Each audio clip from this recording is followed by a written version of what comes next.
الله من الشيطان الرجيم.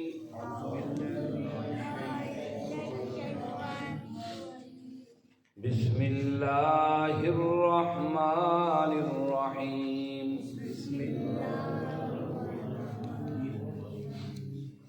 وعلى الذين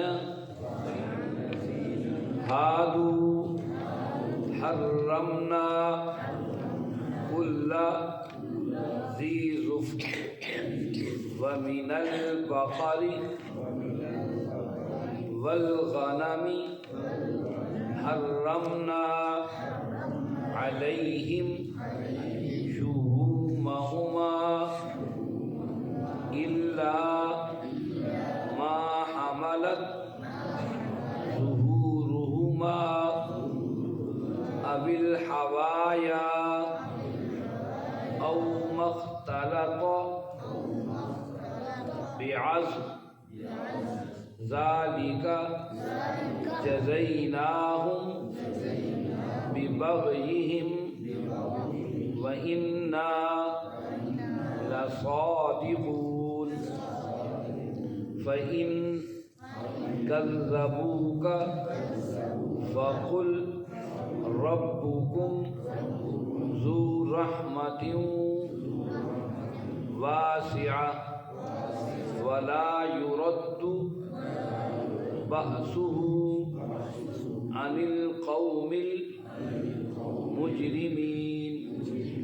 فيقول الذين أشركوا لو شاء الله ما أشركنا ولا آباؤنا ولا حرمنا من شيء كذلك كذب الذين من قبلهم حتى ذاقوا بأسنا. قل هل عندكم من علم فتخرجوه لنا إن تتبعون إلا الظن وإن أنتم إلا تخرصون.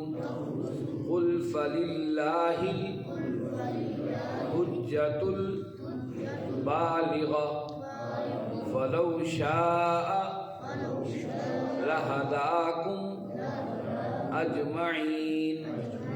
قل هلم شهداءكم الذين يشهدون أن الله حرم هذا فإن شهدوا فلا تشهد معهم ولا تتبع أهواء الذين كذبوا بآياتنا والذين لا يؤمنون بالآخرة وهم بربهم يعدلون. صدق اللہ. عزیز ساتھیوں، تمام حمد و ثنا، تعریف و توصیف اس رحیم و کریم رب کے لیے جس کا رحم اور کرم عرض و وسیع ہے، جس کا رحم اور کرم ہے کہ ہم اس کی بارگاہ میں اس کی باتیں سننے کے لیے اور سمجھنے کے لیے اکٹھے ہوئے ہیں. اس کے بعد لاکھوں کروڑوں درود و سلام اس نبی مہرباں پر جنہوں نے اللہ رب العزت سے حق کو پا کر ہم تک حق پہنچانے کا حق ادا کر دیا. عزیز ساتھیوں، 8واں پارہ ہے، سورۃ الانعام ہے، اور ہم نے اس انعام کی 145 آیات پڑھ لی ہیں. گزشتہ آیات بینات میں ہم یہ پڑھ اور سنائے کہ اللہ رب العزت نے انعام کا ذکر کیا. سورت کا نام بھی انعام ہے، اور انعام کہا وہ 8 قسم کے جانور ہیں جو لوگ گھروں میں پالتے ہیں. ان کے جوڑا 8 ہوتے ہیں. نر اور مادہ اونٹ کے، نر اور مادہ گائے کے، نر اور مادہ جو ہے بھیڑ کے، نر اور مادہ بکری کے، یہ 8 ہو گئے۔ اللہ نے تذکرہ کیا گزشتہ آیات بینات میں کہ یہ 8 وہ چیزیں ہیں۔ عجیب بات ہے کہ درخت کی ایک شاخ کو تم حرام ٹھہراتے ہو، دوسری شاخ کو کہتے ہو یہ جو ہے حلال ہے، اور ایک پھل کو کہتے ہو یہ اسی درخت کے پھل کو کہتے ہو یہ مردوں کے لیے حرام ہے، اور دوسرے پھل کو کہتے ہو عورتوں کے لیے حلال ہے۔ یہ کیا بات ہو گئی؟ یہ تم گھر میں پالتے ہو اور یہ تمہارے پالتو جانور ہیں کہ گھروں میں رکھتے ہو، تو یہ اللہ نے حلال کیے ہیں۔ یہ کیسے ممکن ہے کہ اس کا حصہ حرام ہو رہے حصہ حلال ہو؟ اللہ نے سب حلال کیے ہیں تمہارے لیے۔ اور اللہ نے کہا کہ اس کے علاوہ حرام کیا چیز کی؟ بہتا ہوا خون اللہ نے حرام کیا تمہارے لیے، اور اسی طریقے سے تمہارے لیے چیزیں اور بھی حرام کی۔ یہاں حلال و حرام کے تذکرے کرنے کو، بہتا ہوا خون، مردار اور خنزیر کا گوشت، اور اللہ کے علاوہ کسی اور کے نام پر بانٹی ہوئی یا خیرات کی ہوئی چیز ہم نے یہ حرام کر دی ہے۔ اور ساتھ کہا کہ ہاں اضطراری کیفیت کے اندر کوئی اس کو کھا لے تو بغاوت کی نیت سے نہ کھائے کہ اسے پھر بار بار کھاتا رہے، اس نیت سے کھائے کہ میں مجبوری کی بنا پر کر تو رہا ہوں لیکن ہے یہ غلطی، اللہ مجھے اسے معاف کرے، تو اللہ اسے معاف کر دیں گے۔ اچھا، یہاں پر بعض لوگوں نے یہ سمجھا کہ شاید یہ 4 چیزیں ہی حلال ہیں باقی حلال نہیں ہیں، لیکن یہاں ان کا ذکر ہو رہا ہے جو انعام کہتے ہیں ان جانوروں کو جن کو گھروں میں پالا جاتا ہے اور اسے جو ہے وہ دودھ اور یہ چیزیں حاصل کی جاتی ہیں، اس لیے اللہ نے ان کا ذکر کیا ہے۔ حلال و حرام کے مزید تذکرے حدیث کے اندر بڑی تفصیلات سے ملتے ہیں، انشاءاللہ اگلے کسی آیات کی تشریح کے اندر ہم ان کا تذکرہ بھی کریں گے۔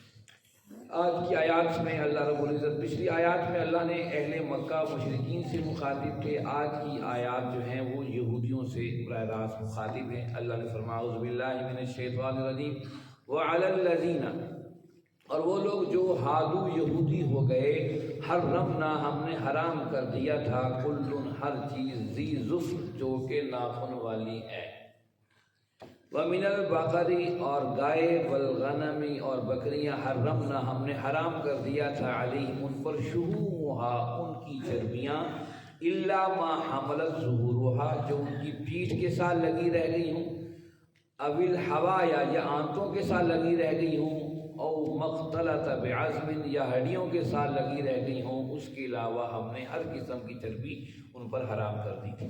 ذالک جزیناہم، یہ ان کا بدلہ تھا، ببغیہم ان کی بغاوت کے سبب، ان کی سرکشی کے سبب، وَإِنَّا لَصَادِقُونَ اور بے شک ہم سچے ہیں، جو ہم بات کہہ رہے ہیں سچ پر منحصر ہے۔ یہ آیات یہودیوں کا تذکرہ ہے۔ اللہ رب العزت نے پہلے مشرکین کے کان کھینچے، تم نے کیا حلال و حرام بنا رکھا ہے، پھر اب یہودیوں کا رخ ہے۔ یاد رکھیے یہ آخری ایام تھے جو مکہ کے اندر آپ کے چل رہے تھے، آپ نے مدینہ کا رخ کرنا تھا۔ مدینہ کے اندر رہنے والے یہودیوں کے کانوں تک بھی خبر پہنچ گئی تھی، جس کا ذکر تورات کر رہا ہے وہ آ گیا ہے وہ نبی۔ اب الٹے سیدھے وہ بھی سوالات مشرکین مکہ کی زبان اور دل و دماغ میں ڈال رہے تھے، وہ آ کر سوالات بھی کر رہے تھے۔ اس لیے قرآن نے پہلے مشرکین عرب کو مخاطب کیا، یہ حلال و حرام تم نے اپنی مرضی سے کیسے بنا لیے ہیں بغیر دلیل کے۔ اس کے ساتھ ہی آپ نے یہودیوں کا ذکر بھی اللہ نے کیا کہ دیکھیے وَعَلَى الَّذِينَ هَادُوا، ایک منفرد گفتگو کا آغاز، وہ جو کہ یہودی ہو گئے۔ اس کے اندر بڑا گہرا معاملہ ہے۔ وہ جو یہودی ہو گئے، ہادو یہودی ہو گئے، یعنی بنایا تو ہم نے انہیں مسلمان تھے تو وہ مسلم، اللہ اور اس کے رسول کی اطاعت کرنے والے، لیکن حالات اور واقعات کے ساتھ ان لوگوں نے اپنے آپ کو یہودی کہلوانا شروع کر دیا۔ اور میں نے شاید آپ کو بتایا ہوگا حضرت سلیمان علیہ السلام جب دنیا سے تشریف لے گئے، ان کے بعد جب ان کے بیٹوں کے ہاتھ میں اقتدار آیا اس بنی اسرائیل کی تخت اور تاج کا، اس وقت بنی اسرائیل 2 حصوں میں تقسیم ہو گئی۔ ایک نے اپنا نام بنی اسرائیل چن لیا، دوسرے نے اپنا نام یہودی چن لیا۔ 2 ریاستیں قائم ہو گئیں، بڑے عرصے تک یہ آپس ایک دوسرے کے مد مقابل ریاستیں وجود میں رہیں۔ یہودی بھی انہوں نے نام اس لیے چنا تھا تاکہ ہماری پہچان ہو کہ ہم حضرت یہودا کے ماننے والوں کے اولادوں میں سے ہیں، نسل میں سے ہیں، اور ہم یعقوب علیہ السلام کے ماننے والے ہیں۔ بنی اسرائیل کا مقصود یہ تھا کہ ہم اسرائیل یعقوب کے بیٹے ہیں، یہودا بڑے بیٹے تھے یعقوب علیہ السلام کی، گویا کہ دونوں کی نسبت دین کے ساتھ ہی تھی، علیحدہ نہیں تھی۔ لیکن اللہ نے یہاں پر تنزل کا وعلی الذین ہادوا، وہ جو یہودی ہو گئے، ہادو یہودی ہو گئے، گویا کہ بنایا تو مسلم تھا لیکن لوگوں نے اپنے طور طریقوں کو بدل کر اپنے نام رکھ لی۔ آج ہمارا معاملہ بھی بھائیو ایسا ہی ہے۔ اللہ نے ہمیں مسلم اور مسلمان بنایا تھا۔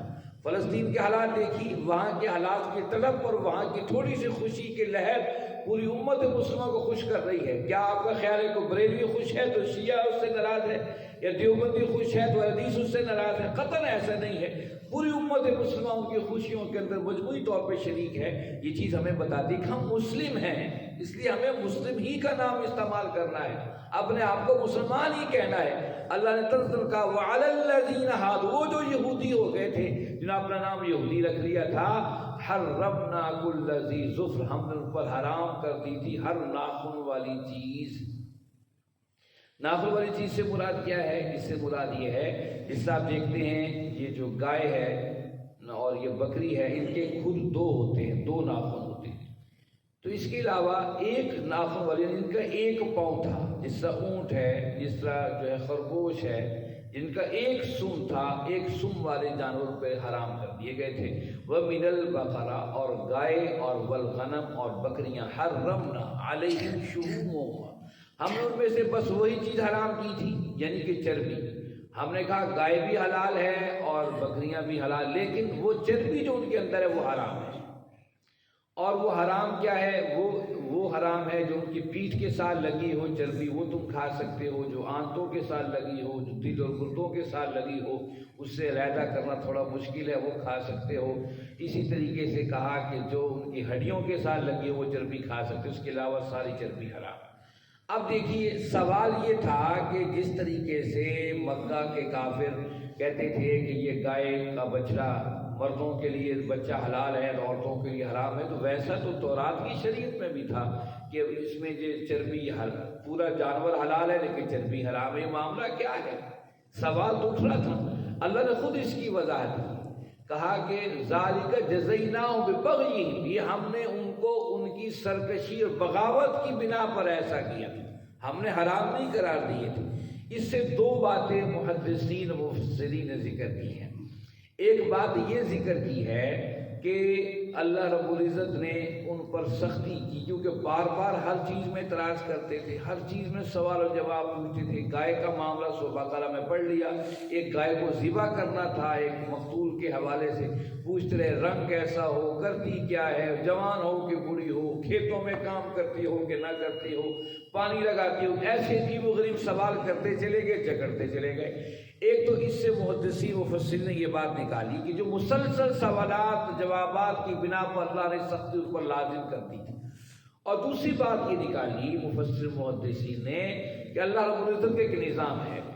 وہ نظام کیا ہے؟ ایک تو وہ ہے جو اللہ نے اپنی کتاب کے اندر تورات میں، انجیل میں، زبور میں، قرآن مجید میں ایک احکامات واضح بتا دیے کہ یہ اللہ کا حکم ہے۔ اچھا ایک بات یہ ہے کہ اللہ نے حکم تو نہیں دیا ہے لیکن لوگوں نے اپنے اوپر اس کو مسلط کر لیا ہے۔ جس طریقے سے قرآن نے ذکر کیا کہ اللہ نے رہبانیت تو عیسائیوں کے لیے نہیں رکھی تھی، لیکن رہبانیت انہوں نے اپنے اوپر خود ڈال لی اور پھر رہبانیت کا حق بھی نہ ادا کر سکے۔ رہبانیت کو انجیل کے فیصلے نہیں تھے، تورات کے فیصلے نہیں تھے۔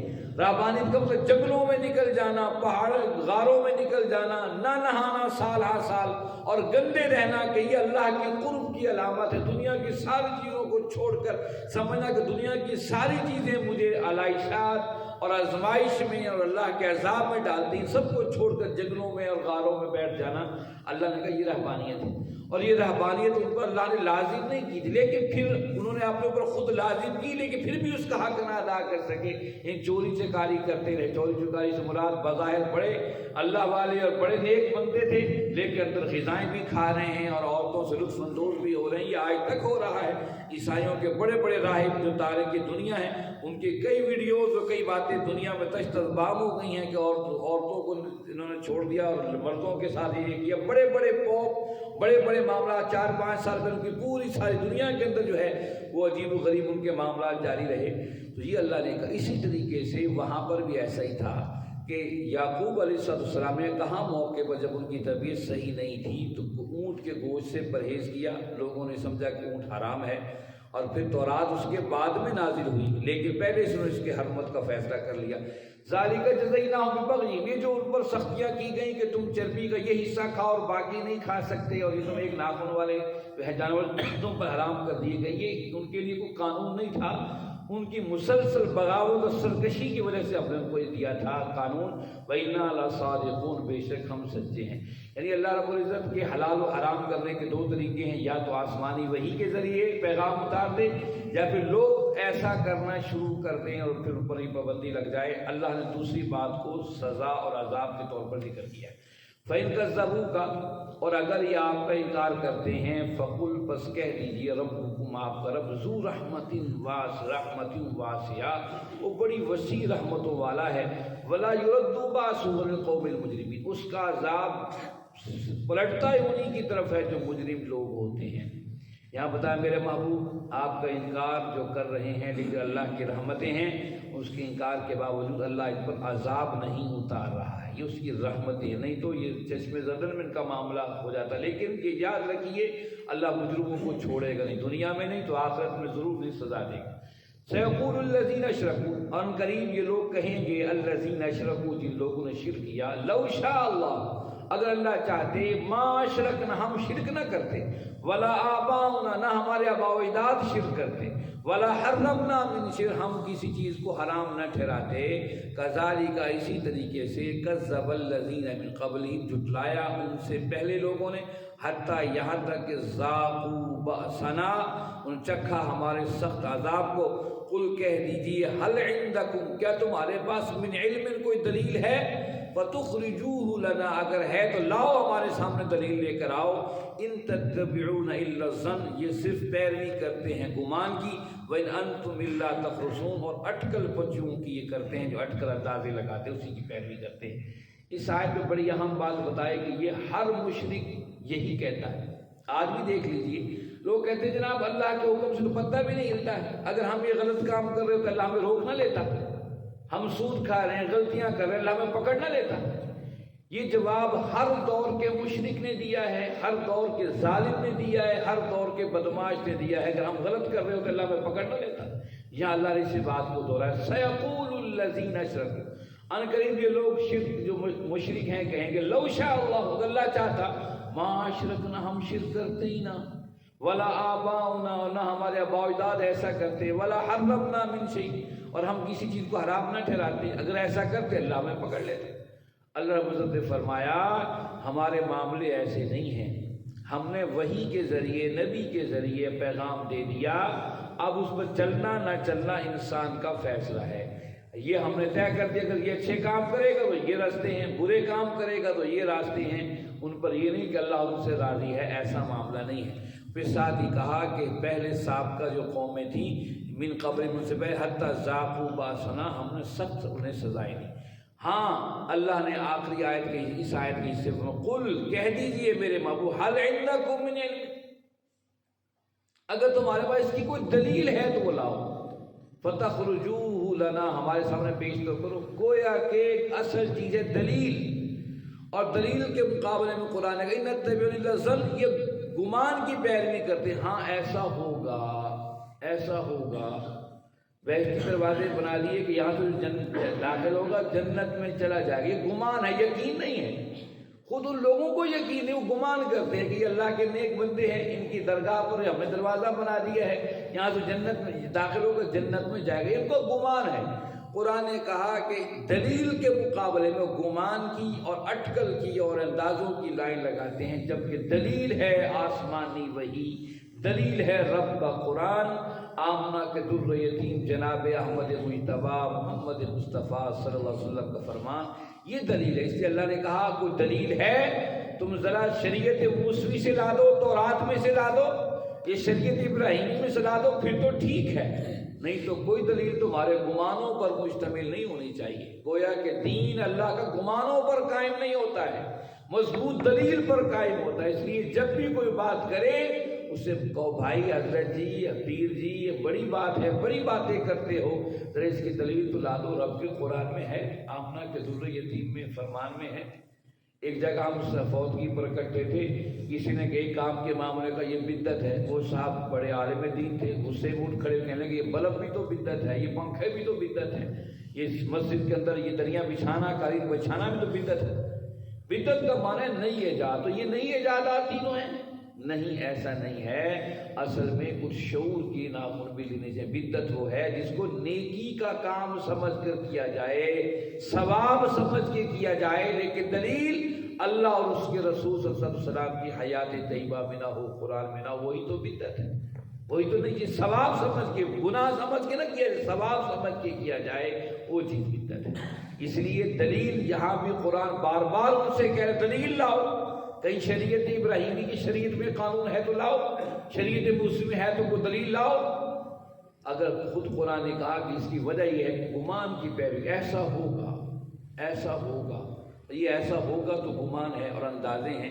اسلام کہتا ہے جس طرح سورج، چاند اور ستارے پورے مضبوطی کسی گمان پر قائم نہیں ہے، ایک پورے سسٹم اور نظام کے ساتھ قائم ہے، اس طرح قرآن کا نظام بھی، شریعت اور دین کا نظام بھی اٹکل پچو نہیں ہے، ایک مضبوط اور یونیورسل ٹروتھ حقائق پر مشتمل ہے اور فطرت پر مشتمل ہے۔ اس کی دلیل اللہ اور اس کے رسول کے احکامات سے ملے گی، اس کے علاوہ حاصل فرد حدیث میں آتا ہے وہ رد کر دیا جائے گا، چاہے کتنا ہی اچھا کیوں نہ ہو۔ اس لیے میرے بھائیوں اسی پر ہم بس کرتے ہیں، وقت تھوڑا رہ گیا، اگلی آیت کی تشریح ہم انشاءاللہ آئندہ کریں گے۔ میرے بھائی یہ اللہ کا قرآن ہے، یہ اللہ کی کتاب ہے، اس سے آپ اور ہمیں جڑنا ہے، اتنا بھی جڑنا ہے اتنی ہی کم ہے، اس لیے کوشش کیجیے اپنے نئی نسل کو پڑھائی، اس کے علاوہ کہیں نجات نہیں ہے، یہ رہنمائی کی کتاب ہے۔ دیکھیے یہ انسان کے ساتھ اللہ نے ہر نبی کے ساتھ یہ کتاب بھیجی، انسان جیسی مشین صحیح راستے پر چل جائے۔ اس طرح مشینیں خراب ہو جاتی ہیں، انسانی مشین کا جسم بھی خراب ہوتا ہے، اس کے ڈاکٹر موجود ہیں، بڑی بڑی تعلیمیں موجود ہیں، اس کی روح بھی بگڑ جاتی ہے، اس کے لیے آسمانی وحی موجود ہے، اللہ اس کے رسول کے احکامات موجود ہیں۔ اللہ چاہتے ہیں تندرست جنت میں داخل ہو، اس کی روح بھی مردہ نہ ہو، اس کا جسم بھی مردہ نہ ہو۔ اس لیے ہمیں قرآن کی اشد ترین ضرورت ہے، اس لیے میرے بھائیوں اس کی اہمیت کو سمجھیے، اپنے دوست احباب تک اس کا پیغام پہنچائیے، کسی کی منتیں کرنی پڑیں، ہاتھ جوڑنے پڑیں تب بھی اسے لے آئیے، شاید ایک بات آپ کے لائے ہوئے ساتھی کی سمجھ میں آ جانے سے آپ اور ہم سب کی آخرت اور آخرت بہترین جو ہے وہ ہو جائے۔ اللہ رب العزت سے دعا ہے اللہ رب العزت آپ اور ہم سب کو سمجھنے، اس پر عمل کرنے کی توفیق عطا فرمائے۔ وآخر دعوانا الحمد للہ رب العالمین والصلاة والسلام علی سیدنا محمد۔